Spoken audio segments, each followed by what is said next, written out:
सत्तेतून सुशासन निर्माण करण्याचा पायंडा भाजपानं देशात पाडला. राजकारणाचं नवं मॉडेल रालोआनं विकसित केलं. पंतप्रधान नरेंद्र मोदी यांचं प्रतिपादन.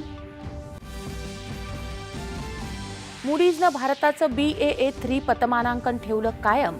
देशाचा किरकोळ महागाई दरही वर्षभर स्थिर राहिल्याची केंद्र सरकारची माहिती. औद्योगिक उत्पादनही वाढ. परराष्ट्र व्यवहार मंत्री एस जयशंकर यांनी घेतली कॅनडाच्या परराष्ट्र व्यवहार मंत्री अनिता आनंद यांची भेट.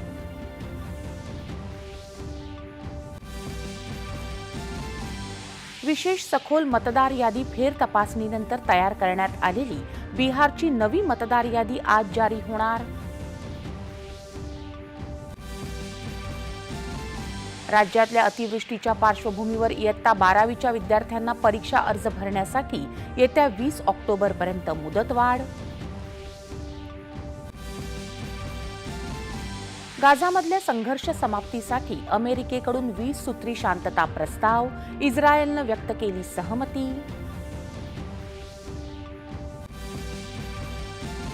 देशभरात आज महाअष्टमीचा उत्साह. ठिकठिकाणी विशेष पूजा आरतीचं आयोजन. राष्ट्रपतींनी दिल्या शुभेच्छा.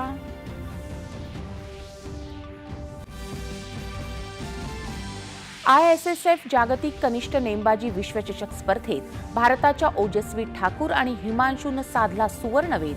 6 सुवर्ण पदकांसह भारत पदक तालिकेत अव्वल स्थानी. आणि महिलांच्या एकदिवसीय क्रिकेट विश्वचषक स्पर्धेला आजपासून होणार सुरुवात. पहिला सामना भारत श्रीलंका यांच्यात दुपारी गुवाहाटीत होणार. नमस्कार. 8:30च्या बातमीपत्रात मी सोनल